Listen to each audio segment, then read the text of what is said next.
Los que vayan conmigo al capítulo 16 de Primera a los Corintios. Primera a los Corintios, capítulo 16. Para los que llevan notas, estamos en el capítulo 16 y este es el mensaje número 16 de la serie. Y al llegar al final de estos estudios, que lamentablemente por diversas razones se extendió durante varios meses, hay dos cosas que yo quisiera traer a vuestras mentes a modo de introducción. La primera es recordarles que toda la Escritura es inspirada por Dios, como dice Pablo en 2 Timoteo capítulo 3, versículo 16, y precisamente porque toda la Escritura es inspirada por Dios, toda la Escritura es útil para enseñar, para redarguir, para corregir, para instruir en justicia, y eso incluye el capítulo 16 de Primera a los Corintios. Ahora, ¿por qué yo digo esto? Porque al leer un capítulo como este, yo no sé cuántos de ustedes en la tarde de hoy, para familiarizarse con el pasaje, leyeron el capítulo 16 de Primera a los Corintios, pero rápidamente uno puede llegar a la conclusión de que se trata de un conjunto de directrices, exhortaciones, recomendaciones desconectadas entre sí y de las cuales no podemos extraer muchas enseñanzas que sean relevantes para nosotros en el día de hoy. Si tú viniste a la iglesia pensando así, yo espero que al final de este servicio te hayas dado cuenta de que estabas muy equivocado. La segunda cosa que yo quiero traer a vuestras mentes esta noche, antes de pasar a estudiar directamente nuestro texto, es la condición espiritual y doctrinal en que se encontraba esta iglesia a la que Pablo envió esta carta. Y yo quisiera que por un momento tú te imaginaras que tú eres el apóstol Pablo. Imagínate por un momento que tú eres el apóstol Pablo. En uno de tus viajes misioneros llegas a la ciudad de Corinto. Te pasas año y medio predicando la palabra allí con mucha dificultad, y como producto, como fruto de tu esfuerzo, el Señor levanta una iglesia allí en medio de una sociedad sumamente corrupta, sumamente dañada. Pero unos meses después de tu partida comienzan a llegarte noticias inquietantes del estado espiritual de esta iglesia. Parece que las cosas no están caminando bien, hasta que finalmente recibes una carta escrita por estos mismos hermanos en la que te plantean una serie de interrogantes que, en vez de tranquilizar tu corazón, te hacen ver claramente la enorme confusión que estos creyentes tienen. Y para colmo de males, y esta para algunos es la parte que más duele, para colmo de males, también te enteras que hay un grupo en la iglesia que no te ve con buenos ojos, porque han comenzado a exaltar a otros predicadores, a los cuales consideran más capaces y más atractivos que tú. Ahora viene mi pregunta. Honestamente, mi hermano, mi hermana, si tú tuvieras que escribirle una carta a estos hermanos, ¿qué tipo de cosas les dirías? ¿O cuál sería el tono general de tus palabras? Imagínate a ti mismo escribiendo esta carta que nosotros hemos estado estudiando hace ya varios meses, y que tienes que tratar el problema de sus divisiones internas, el problema de la falta de disciplina eclesiástica, aún en situaciones tan graves como el caso de ese hombre incestuoso del que se habla en el capítulo 5, de hermanos que estaban demandando a otros hermanos en los tribunales civiles. Has tenido que advertirles fuertemente contra la inmoralidad sexual, corregir nociones equivocadas sobre el matrimonio y la soltería, sobre el buen uso de la libertad cristiana, sobre la idolatría, sobre el comportamiento en el culto, sobre el uso de los dones espirituales y finalmente sobre la doctrina de la resurrección de los muertos. Y ahora estás a punto de concluir la carta. ¿cuáles serían tus palabras finales? Pero pensando en esto, yo sospecho que si alguno de nosotros hubiera escrito primera a los Corintios, hubiera terminado la carta con estas palabras: francamente, mis hermanos, yo no creo que valga la pena seguir perdiendo el tiempo tratando de enderezar una iglesia que está tan torcida. Mi exhortación a los cristianos fieles que todavía permanecen allí es que se busquen otra iglesia donde puedan servir al Señor con una limpia conciencia. Y si no la encuentran, que traten de levantar una nueva que no tenga tantas mañas y dificultades. Si así deciden hacerlo, cuenten con mi apoyo incondicional. Pero si a pesar de todo deciden quedarse allí, por favor no vuelvan a escribirme, porque yo tengo muchas cosas que hacer y no puedo estar dedicando mi atención a un grupo de gente que probablemente no le hagan caso a mis consejos. Yo creo que esa sería la conclusión de algunos de primera a los Corintios. Pero eso no fue lo que Pablo escribió al final de esta carta, sino que bajo la inspiración del Espíritu Santo y en una forma sumamente tierna, sumamente amorosa, Pablo concluye trayendo un conjunto de exhortaciones, directrices, recomendaciones que de una forma u otra remachan aquellas cosas que él ha venido corrigiendo a lo largo de la epístola. Y cuando yo pensaba en esto y consideraba este capítulo a la luz de toda la carta, ¿saben cuál fue la lección que el Señor me enseñó? A mí particularmente, y espero que de una forma u otra pueda traspasártelo a ti. El Señor me enseñó que nosotros debemos ministrar con esperanza. Nosotros debemos ministrar con esperanza. Queridos hermanos, mientras Cristo continúe enviándole su palabra a una iglesia, hay esperanza de restauración, hay esperanza de avivamiento, porque la palabra de Dios es viva y eficaz. Y lo mismo podemos decir de cualquier creyente individual. El hecho de que el apóstol Pablo haya sido movido, haya sido inspirado por el Espíritu de Dios a escribir esta carta a una iglesia como la de Corinto, mis hermanos, era una muestra inequívoca de que Cristo no había abandonado a esa iglesia. A esa iglesia. Ahora recuerda que la iglesia no es un conjunto amorfo de personas, no es una turba, no es una masa de gente. La iglesia está compuesta por individuos concretos que tienen nombre y apellido. La iglesia en general es lo que el conjunto de sus miembros es. Porque a veces uno habla de la iglesia como si la iglesia fuera una cosa abstracta. Yo sé que yo he puesto este ejemplo muchas veces, por favor, súfranlo una vez más. No les prometo que nunca más vuelva a mencionarlo.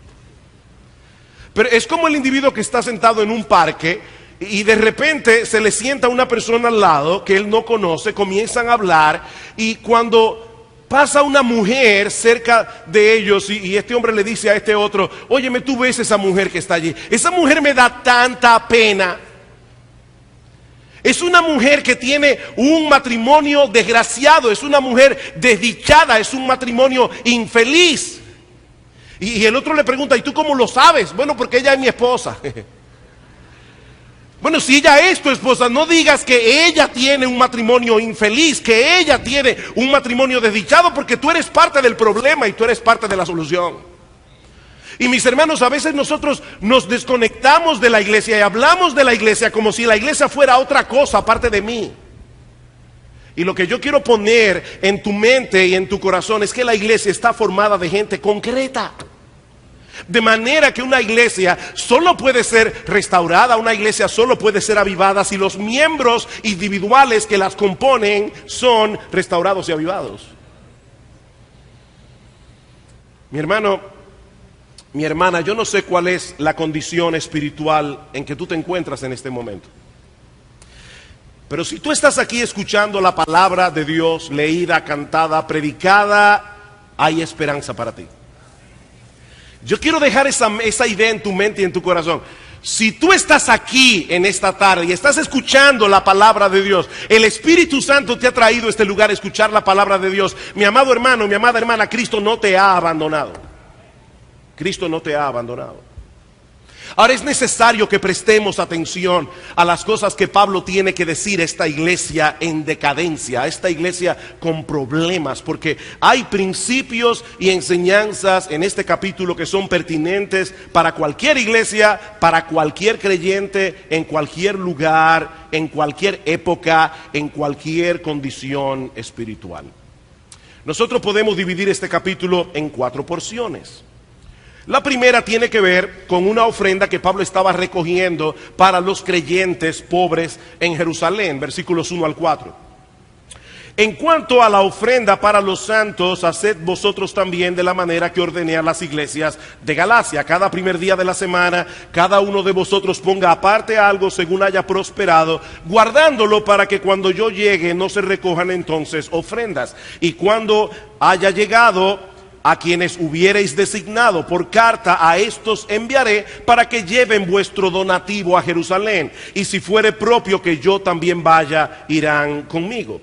Noten, mis hermanos, que Pablo no está hablando aquí de nuestras ofrendas regulares. Pablo no está hablando aquí de esa porción de nuestros ingresos que nosotros traemos como ofrenda delante del Señor. Él está hablando aquí de una ofrenda especial, una ofrenda que él venía recogiendo en las iglesias para los hermanos en Jerusalén. Y tal parece que Pablo les había mencionado esta ofrenda a los corintios anteriormente y que ellos habían preguntado algunas cosas al respecto. Recuerden que dijimos en un mensaje anterior que los corintios habían enviado una carta previa en la que planteaban una serie de interrogantes que Pablo responde en esta epístola. Y tal parece que algunas de estas interrogantes tenían que ver con esta ofrenda. Por eso Pablo comienza diciendo, en cuanto a la ofrenda, o sea, es como un tema que ya ellos conocían, un tema del cual ellos habían hablado. En cuanto al asunto de esa ofrenda, tengo algunas cosas que decirles.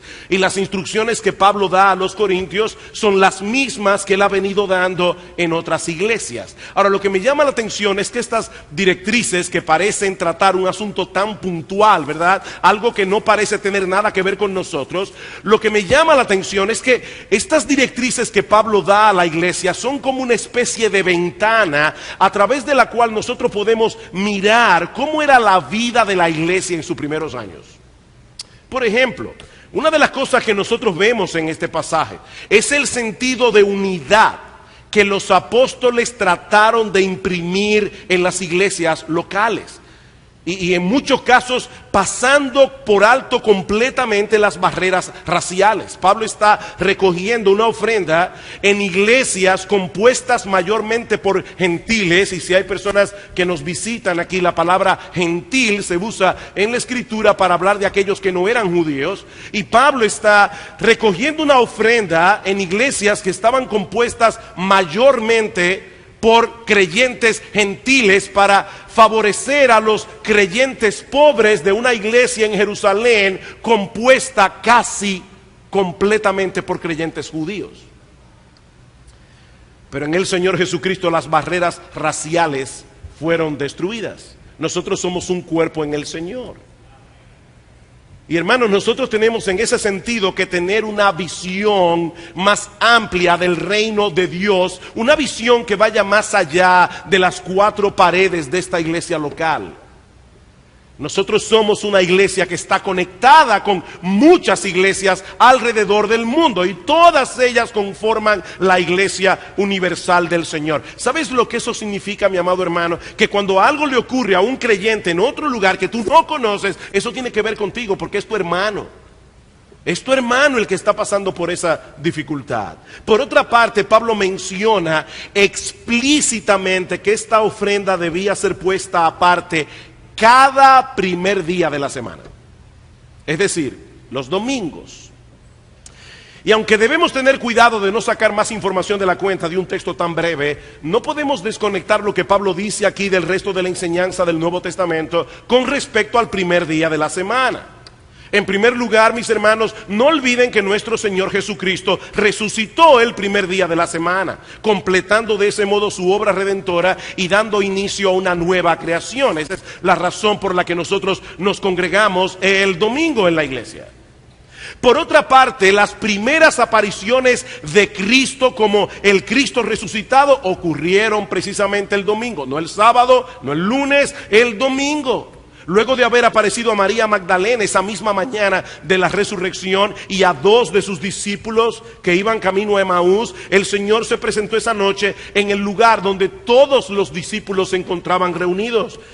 Dicen en Juan capítulo 20, versículo 19 al 20, y todos sabemos que Tomás no estaba presente en esa reunión. ¿Ven el problema cuando uno falta a la iglesia? Jesús estaba allí, pero Tomás no estaba allí y se lo perdió. Se lo perdió. No te olvides, mi amado hermano, que cada vez que nosotros nos congregamos como iglesia, Jesús viene en medio nuestro. Y si tú no vienes, te lo perdiste. Porque Jesús no aparece en la grabación. Jesús no aparece en Gracia TV. Jesús se hace presente aquí, en este lugar cuando estamos reunidos como iglesia. Tomás se perdió la presencia del Señor. ¿Y qué hizo el Señor? Que se le apareció otra vez. Cristo es tan condescendiente.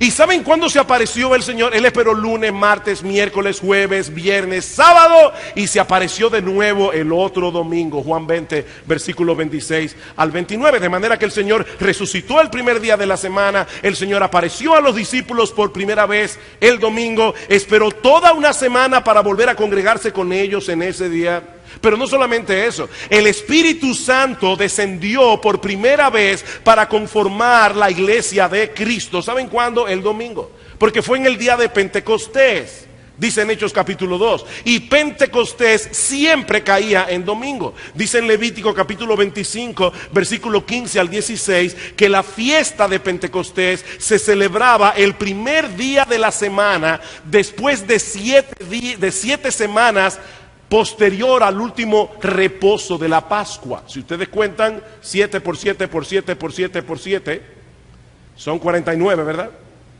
7 por 7, 49, a menos que las matemáticas hayan cambiado. El 50º día siempre caía en domingo, invariablemente. Así que en ese día que se ofrecía al Señor los primeros frutos de la cosecha, fue el día que Dios escogió para que la iglesia de Cristo cosechara los primeros frutos de la salvación a través de la predicación del Evangelio. Y finalmente nosotros vemos en el Nuevo Testamento que la iglesia primitiva solía congregarse el domingo, como en Hechos capítulo 20, versículo 7. Así que cuando Pablo dice aquí, en cuanto a la ofrenda para los santos, haced vosotros también de la manera que ordené a las iglesias de Galacia. Esa era la directriz que Pablo daba en todas las iglesias. Cada primer día de la semana, cada uno de vosotros ponga aparte algo. Y es difícil no ver aquí al apóstol Pablo pensando en una iglesia donde los creyentes se reúnen cada primer día de la semana. Ahora, volviendo a la recolección de las ofrendas en 1 Corintios 16, vemos también que Pablo esperaba que todos participaran de ella, cada cual según su posibilidad. Pablo está recogiendo una ofrenda, no lo olviden, esta no es la ofrenda regular. Pablo está pidiendo un dinero extra para los santos en Jerusalén. ¿Y qué dice Pablo en el versículo 2? Cada primer día de la semana, cada uno de vosotros ponga aparte algo. Cada uno de vosotros. Y no olviden, mis hermanos, que esta no era una iglesia de ricos. Pablo tiene que decirles en 1 Corintios capítulo 1, versículo 26, vosotros no sois muchos nobles, no sois muchos poderosos. Esta era una iglesia compuesta en gran medida por personas pobres. ¿Y qué les dice Pablo? Cada uno de vosotros ponga aparte algo, según lo que cada uno puede dar. Algunos podrán dar 100,000 pesos, otro va a dar 5 centavos. Pero Dios no está con una calculadora diciendo voy a bendecir más a este que dio 100,000 y no voy a bendecir tanto a este porque solo dio 5 centavos. Dios conoce el corazón, Dios sabe lo que cada cual está haciendo, Dios conoce el esfuerzo de cada uno que da. Pero Pablo está esperando que todos los hermanos de la iglesia participen de esto, de la misma manera que Pablo espera, y la Biblia también, que todos los cristianos ofrenden regularmente de sus ingresos. Y ¿saben qué, mis hermanos? La ofrenda que nosotros damos para el Señor, para la obra, no es algo que Dios necesita. Él es el dueño del oro y de la plata. Él no necesita nuestro dinero, somos nosotros los que necesitamos ofrendar. Yo le decía el miércoles a los hermanos en el culto de oración el hecho de cómo Dios nos ayuda a lidiar con el materialismo dando. Si hay algo que realmente asesta un golpe mortal al materialismo es dar. Me llamó la atención el texto que Lester leyó al principio del culto. No sé si a ustedes les llamó la atención. Alaben a Dios en la presencia de los dioses. Bueno, ¿cuáles son los dioses que hay aquí? Nosotros estamos alabando a Dios en la presencia de los dioses. ¿De cuáles dioses? Aquí no hay un altar a Moloch, no hay un altar a Astoret. ¿Delante de qué dioses estamos alabando a Dios? ¿Saben algo, mis amados hermanos? Cada vez que nosotros venimos a la iglesia a adorar, nosotros estamos haciendo una declaración de guerra. Nosotros estábamos cantando hace un momento que Dios es grande. Cada vez que nosotros cantamos cuán grande es, le estamos diciendo, Dios es más grande que el dinero, Dios es más grande que el sexo, Dios es más grande que la entretención, Dios es más grande que los amigos. Nosotros estamos proclamando en la presencia de todos esos dioses que el mundo adora y que muchas veces son un problema para nosotros también, que nuestro Dios es grande, que solo Él es digno de ser alabado, que solo en Él nuestras almas encuentran satisfacción. Y estamos haciendo eso en la presencia de todos los dioses de este mundo.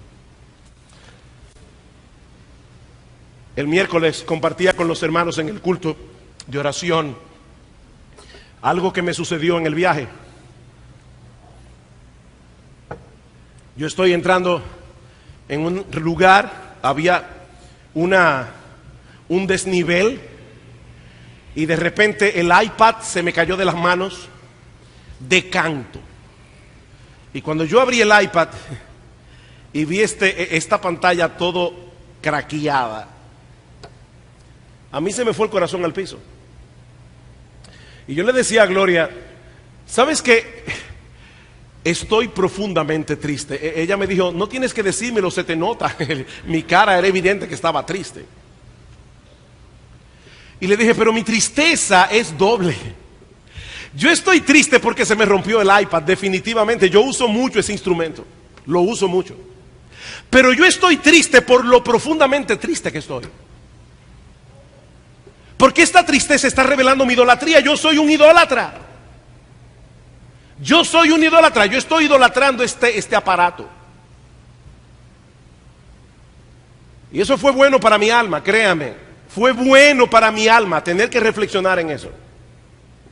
Pero para no dejarles la historia inconclusa, gracias al Señor, después yo llamé a Apple. Increíblemente, hermanos, o providencialmente me dijeron, bueno, increíble, a usted le quedan 7 días de garantía.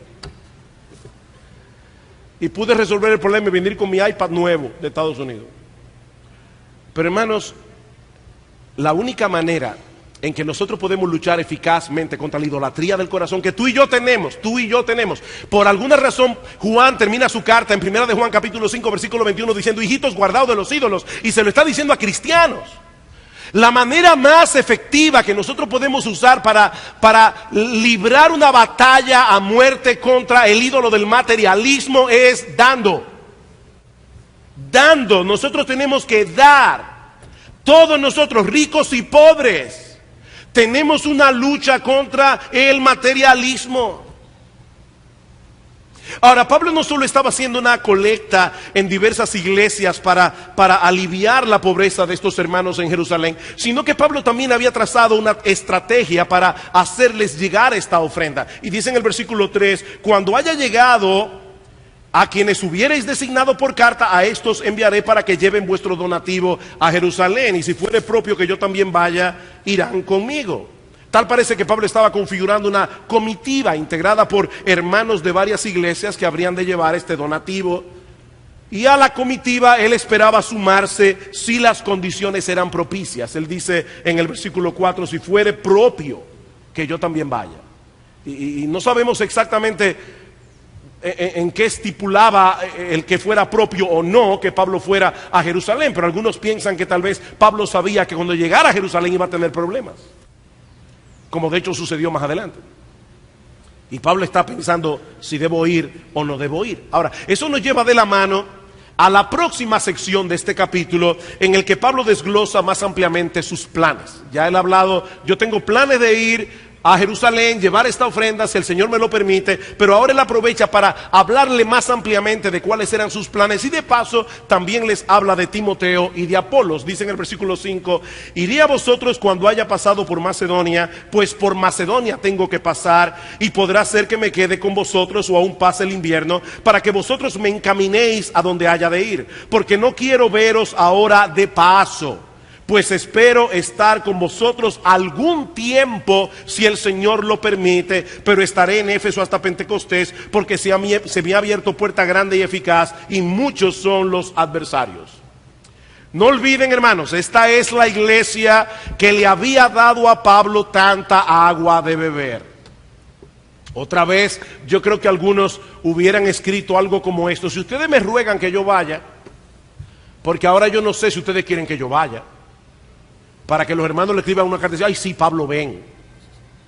No, Pablo no estaba esperando eso, porque Pablo había aprendido a amar, aunque amando más, él se ha amado menos. Pablo amaba a esta iglesia, a pesar de la manera como esta iglesia lo estaba tratando a él.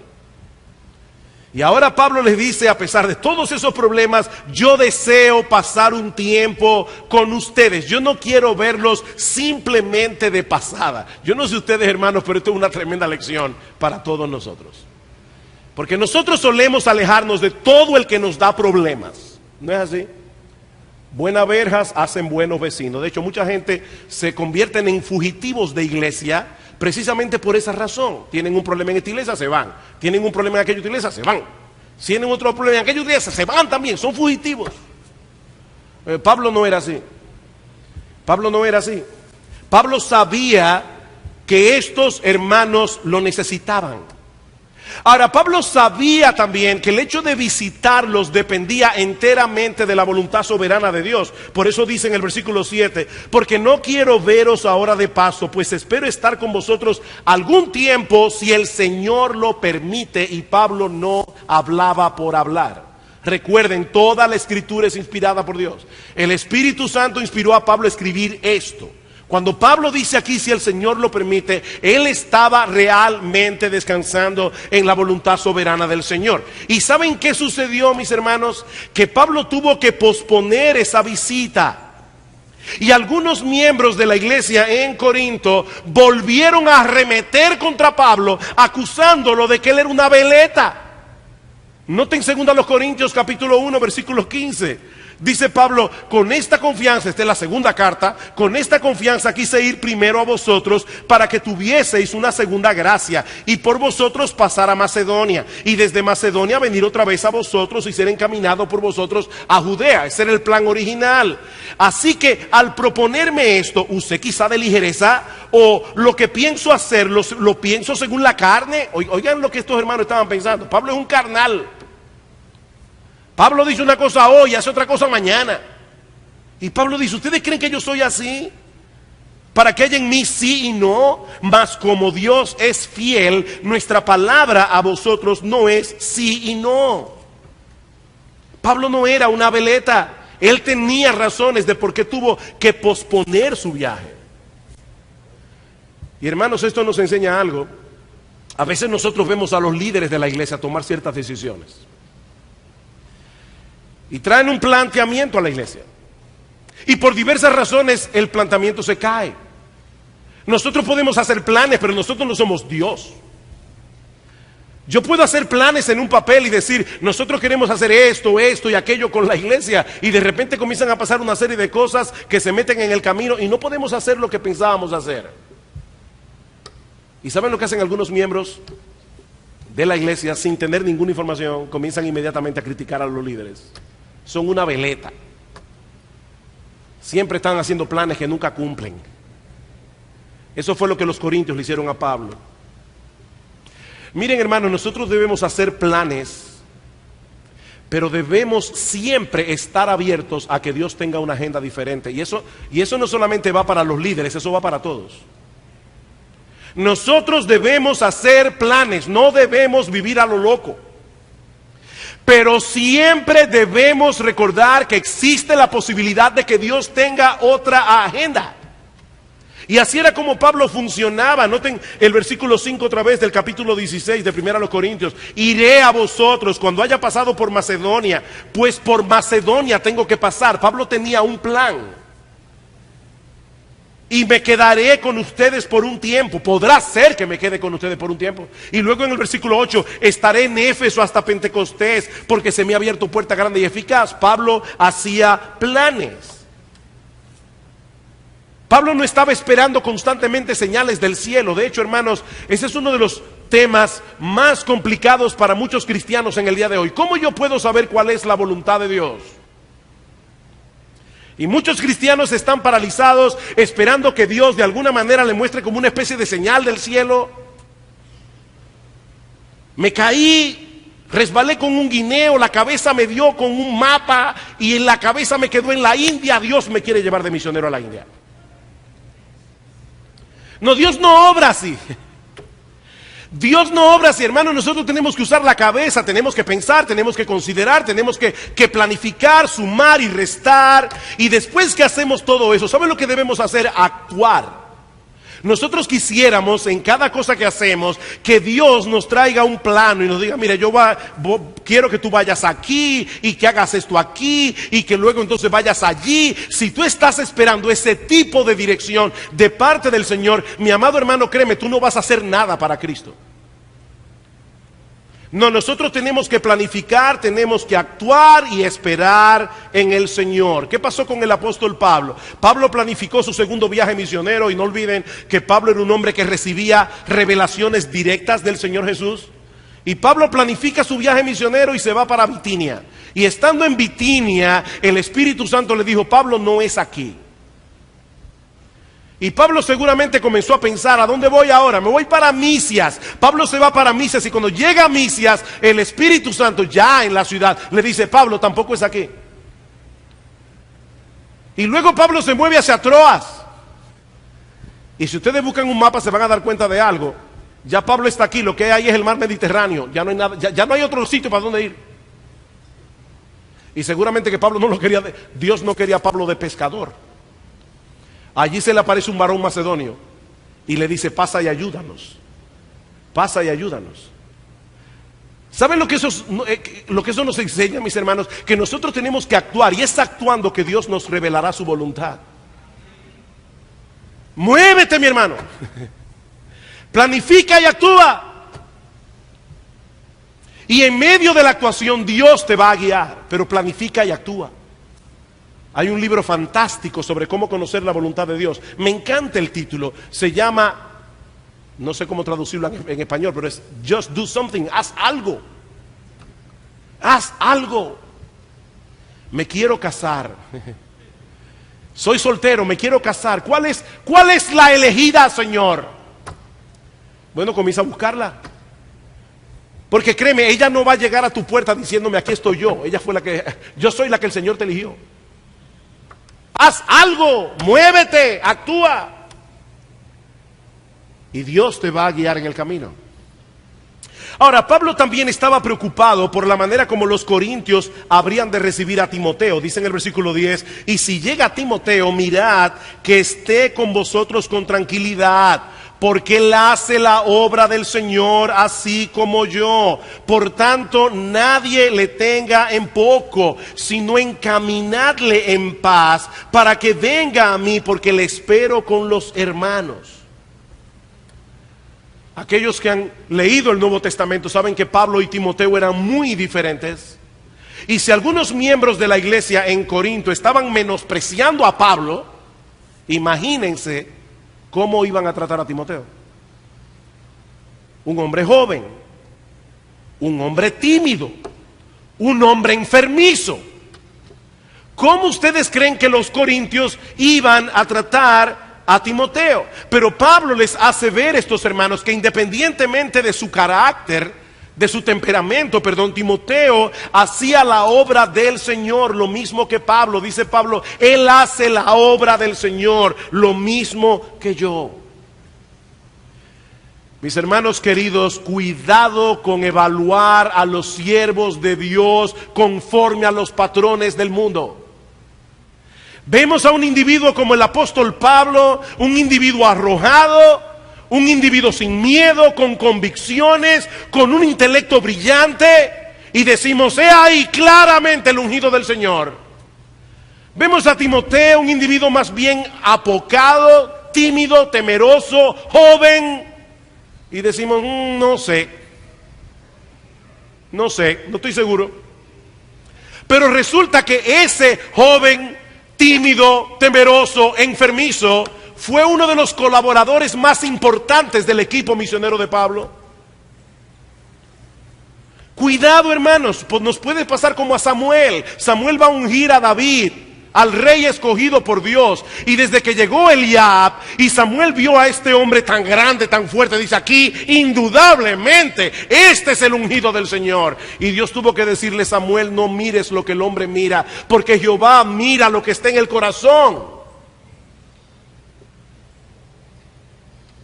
Es obvio que Timoteo no poseía el tipo de personalidad que las personas del mundo exaltan y valoran. Pero ¿saben lo que Pablo dice de Timoteo en Filipenses? Dice, a ninguno tengo del mismo ánimo. A ninguno tengo como él. Ninguno de sus colaboradores eran como Timoteo. Y por otra parte estaba Apolos. Apolos era todo lo contrario. Apolos era un individuo sumamente capaz, un predicador poderoso, al que los corintios apreciaban en gran manera. No olviden que una de las facciones que había en Corinto eran los de Apolos. Yo soy de Cefas, yo soy de Pablo, yo soy de Apolos. Pero resulta que los corintios estaban esperando a Apolos con mucha expectativa. Y Apolos no tenía planes de visitar la ciudad en el futuro cercano. Versículo 12. Acerca del hermano Apolos, mucho les rogué que fuese a vosotros con los hermanos, mas de ninguna manera tuvo voluntad de ir por ahora, pero irá cuando tenga oportunidad. Y yo me pregunto, ¿y por qué sería que Apolos no quería visitar Corinto? Bueno, lo que voy a decir es una mera especulación, pero yo sospecho que Apolos no quería ir a ellos para alentar a esos hermanos que habrían hecho de él una especie de celebridad eclesiástica. Probablemente Apolo quería que ese fan se disolviera. Entonces, después que el fan club no estuviera, entonces visitar la iglesia. De manera que el que estaba dispuesto a ir, Timoteo, no era el que ellos apreciaban. Y el que ellos apreciaban no estaba dispuesto a ir. Así funcionan las cosas muchas veces en el reino de Dios. Definitivamente, hermanos, Dios tiene una gran variedad de hombres trabajando en su obra.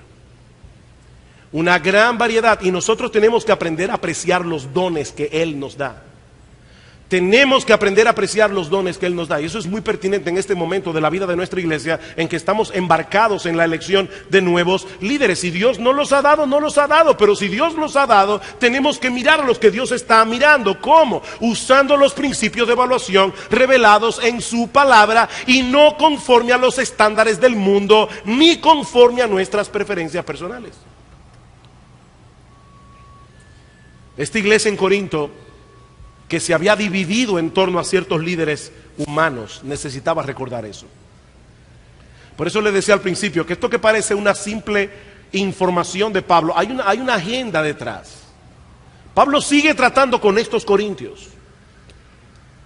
No todos los líderes de la iglesia tendrán los mismos dones, no todos tendrán las mismas capacidades, no todos tendrán, mis hermanos, la misma personalidad.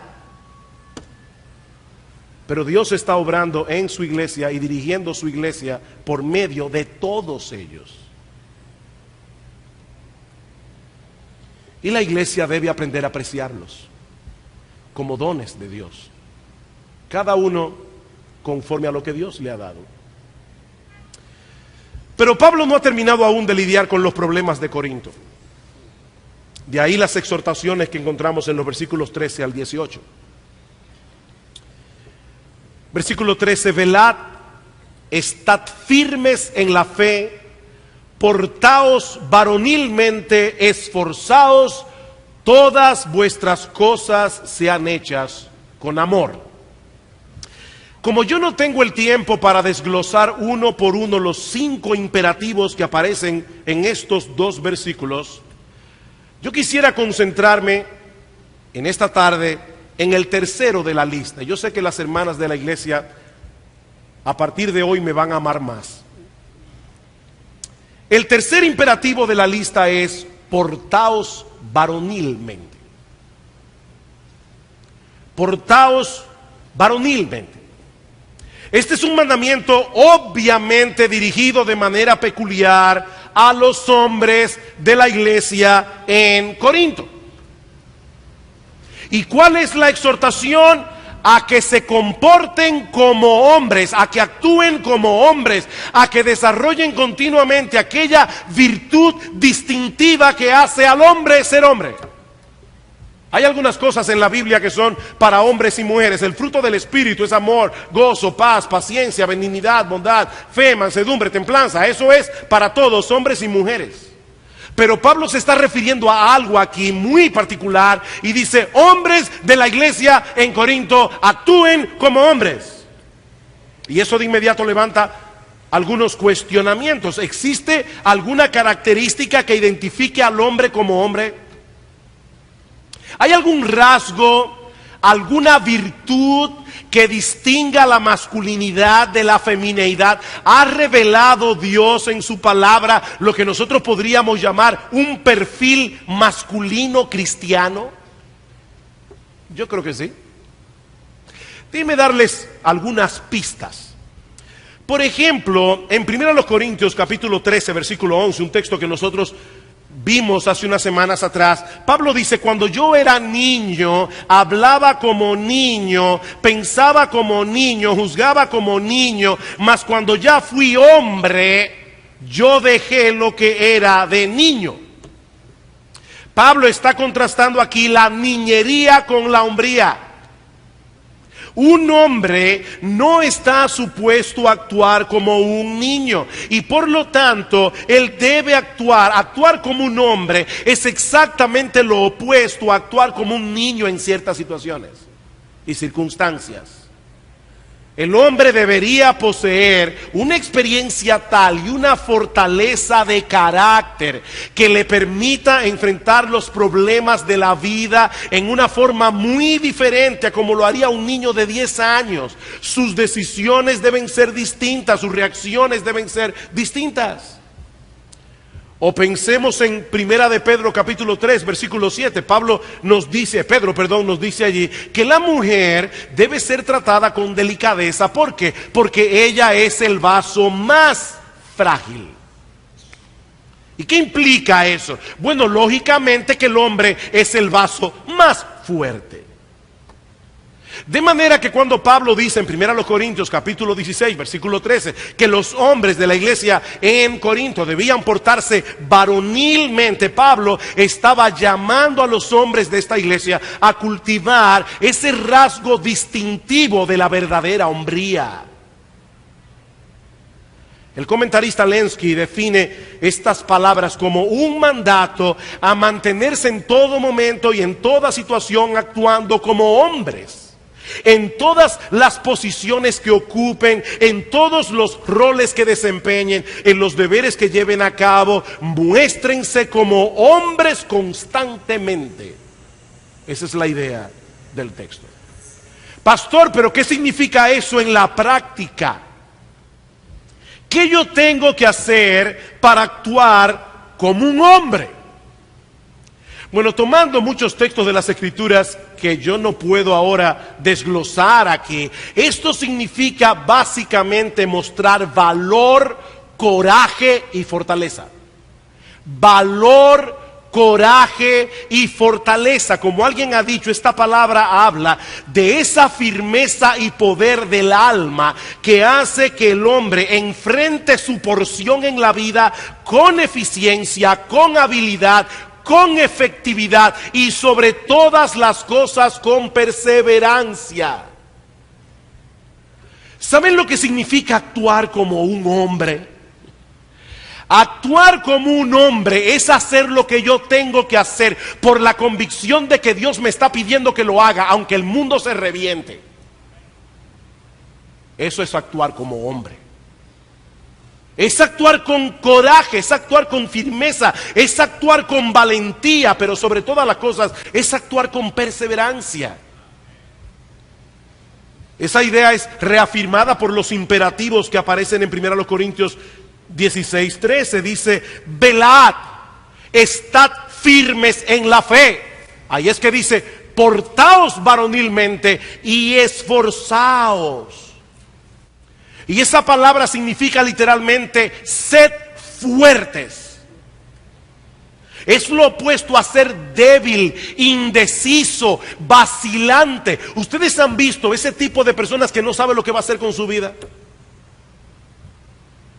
que vive tomando 50,000 decisiones diferentes, comienza 1,000 cosas y no acaba ninguna. Eso es exactamente lo opuesto a la hombría. Esta palabra nos habla de la capacidad de soportar la adversidad, de soportar la presión, mientras cumplimos con fidelidad nuestros deberes. Envuelve la capacidad de soportar la oposición, de sobrellevar pruebas sin lamentarse ni quejarse. Juan Calvino describe esta cualidad como fortaleza varonil. Y otro comentarista escribió lo siguiente: no se porten como niños, es lo que Pablo está diciendo aquí, que a la mínima opresión se asustan y tambalean, sino como hombres con coraje y fortaleza espiritual. Es un llamado al hombre a enfrentar con valor su rutina diaria, sus deberes, sus distintas responsabilidades en el mundo, en el hogar, en la iglesia. Ahora, lo que llama mi atención es que Pablo dice eso en el contexto de sus exhortaciones a la iglesia de Corinto. Mis hermanos, ¿cuál es la implicación de que ese texto esté ahí? Recuerden que un texto fuera de contexto se convierte en un pretexto. ¿Por qué Pablo al final de su carta a los Corintios les dice a los hombres de la iglesia: pórtense como hombres? ¿Por qué? Bueno, muy probablemente porque una de las cosas que esta iglesia necesitaba con urgencia era que sus hombres asumieran el liderazgo bíblico que Dios había puesto sobre sus hombros. Esta iglesia necesitaba que sus hombres actuaran como hombres.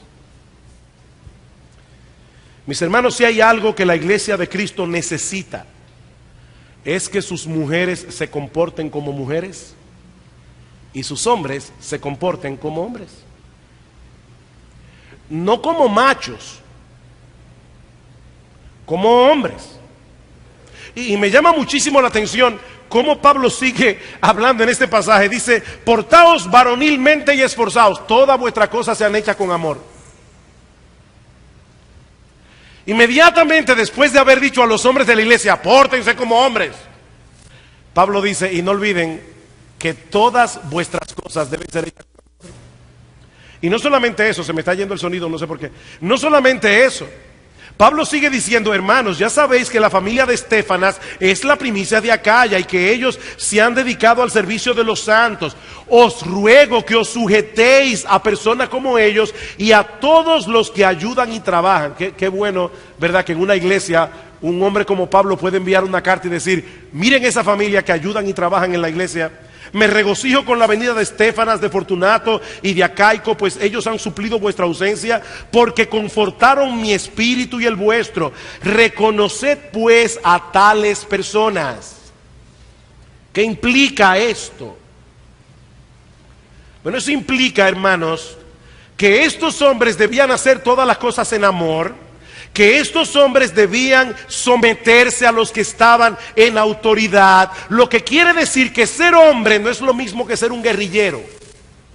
O sea, hay personas que creen que ser hombres es ser un guerrillero, es pelear con todo el mundo.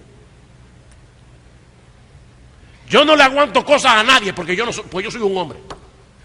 No, eso no es ser un hombre, eso es ser una persona sin dominio propio. Es ser un descontrolado. Es ser una persona dominada por la ira. Pablo quiere que estos hombres hagan todas las cosas con amor. Pablo espera que estos hombres se sometan a la autoridad, pero Pablo esperaba que los hombres masculinos de la iglesia en Corinto asumieran responsablemente el papel que Dios les había asignado. Pablo esperaba eso, que lo asumieran en la casa y que lo asumieran en la iglesia.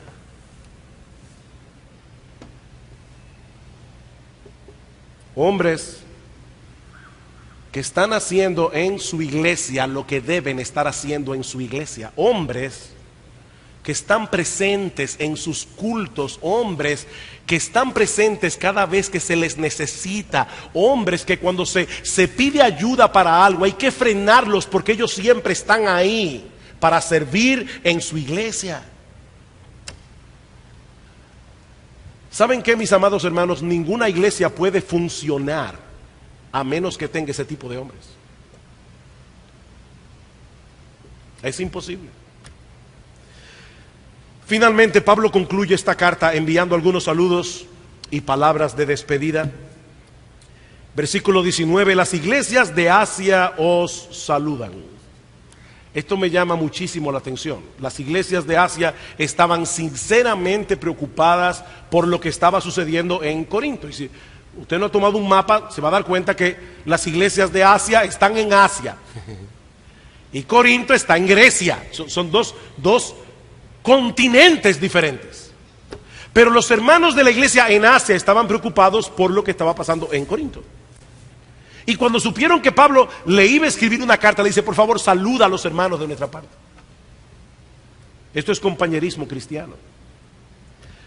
Versículo 19: las iglesias de Asia os saludan. Aquila y Priscila con la iglesia que está en su casa os saludan mucho en el Señor. Busquen en el Nuevo Testamento con una concordancia Aquila y Priscila y se van a dar cuenta de algo. Donde quiera que esta pareja de esposos estaba, ellos tenían una iglesia en su casa. Y déjenme decirles algo, esto es incómodo. Cuando Gloria y yo comenzamos el ministerio en Puerto Plata, la iglesia estaba en nuestra casa. Y luego nos mudamos a Santiago y la iglesia estaba en nuestra casa. Así que yo sé lo que es tener la iglesia metida en la casa. Esto es incómodo, sobre todo para las mujeres. Pero Aquila y Priscila eran personas que sabían poner su casa al servicio del Señor. Serían en el equivalente de moderno de ese tipo de pareja que donde quiera que ellos están, abren un estudio bíblico en su casa, con todo lo que eso conlleva. Yo quiero que mi casa sea un lugar donde la palabra de Dios sea predicada. Eso eran Priscila y Aquila. Por otra parte, Pablo quiere que ellos manifiesten amor entre ellos. Os saludan todos los hermanos. Versículo 20: saludaos los unos a los otros con ósculo santo. Esa era la costumbre de la época, saludarse con un beso. No en todas las partes del mundo la gente se saluda con esta misma muestra física de afecto, pero el punto es, hermanos, nosotros debemos saludarnos con amor. Somos parte de una familia. Por otra parte, en sus palabras finales, Pablo define incidentalmente lo que es un verdadero cristiano. Versículo 22: el que no amare al Señor Jesucristo sea anatema. ¿Saben lo que significa ser anatema? Es ser apartado para la destrucción de Dios. Esta palabra significa maldito de Dios. Así que evidentemente Pablo no puede estar pensando aquí en creyentes. Pablo sabía que en la iglesia de Corinto habían incrédulos que habían penetrado dentro de la membresía. Y Pablo les dice: el que no amare al Señor Jesucristo sea maldito. Qué forma de describir, ¿verdad?, a los cristianos. ¿Amamos nosotros al Señor?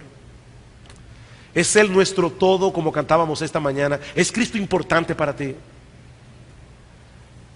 Esta mañana, antes de venir para el culto, estaba leyendo una de las oraciones de Spurgeon. Spurgeon oraba de una manera tan increíble que hasta sus oraciones alguien las tomó en taquigrafía y luego fueron publicadas en un libro.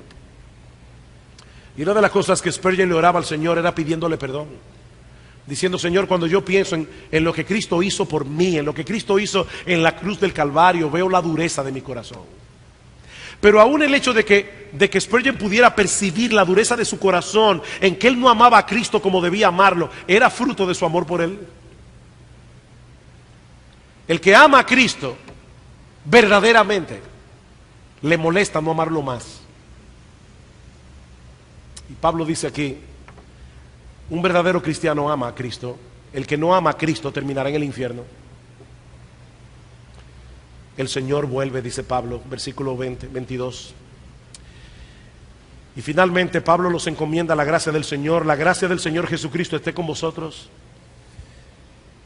Y reiterándole su amor: mi amor en Cristo Jesús esté con todos vosotros. Amén. Al concluir esta carta, yo quisiera reiterar, mis hermanos, lo que yo decía al principio. La iglesia no es un conjunto abstracto de personas. La iglesia está compuesta de individuos concretos. Tú eres una roca viva de esta iglesia. De manera que la iglesia en general es lo que el conjunto de sus miembros es. Eso es la iglesia, ni más ni menos. A la luz de esa realidad, quiero dejar dos cosas en tu mente. La primera es que todos nosotros, tú y yo, mi amado hermano, somos responsables de lo que IBSJ es en el presente y de lo que llegue a ser en el futuro. Eso no es una responsabilidad exclusiva de los pastores. Mi hermano amado, mi hermana amada, es tu responsabilidad, es mi responsabilidad. Depende de ti y de mí lo que Iglesia Bíblica del Señor Jesucristo llegue a ser en el futuro y lo que sea en el presente. Déjame hacerte una pregunta. Si todos los miembros de esta iglesia fueran como tú, ¿cómo sería esta iglesia?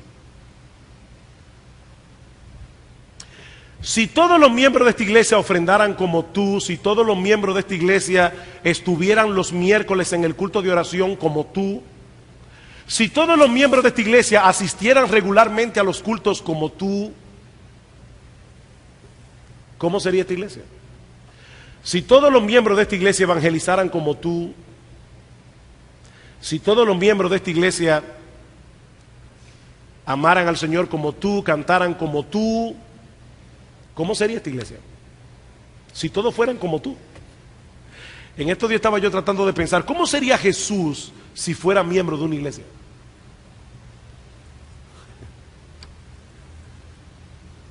Esta es la hora de corregir lo deficiente, hermanos.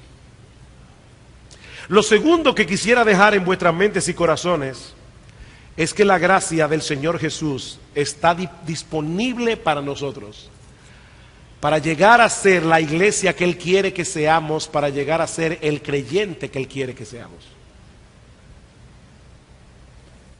Damos muchas gracias al Señor por todo lo que Él ha hecho en Iglesia Bíblica del Señor Jesucristo a lo largo de su historia. Para los que no lo saben, en agosto de este año vamos a cumplir 35 años como iglesia.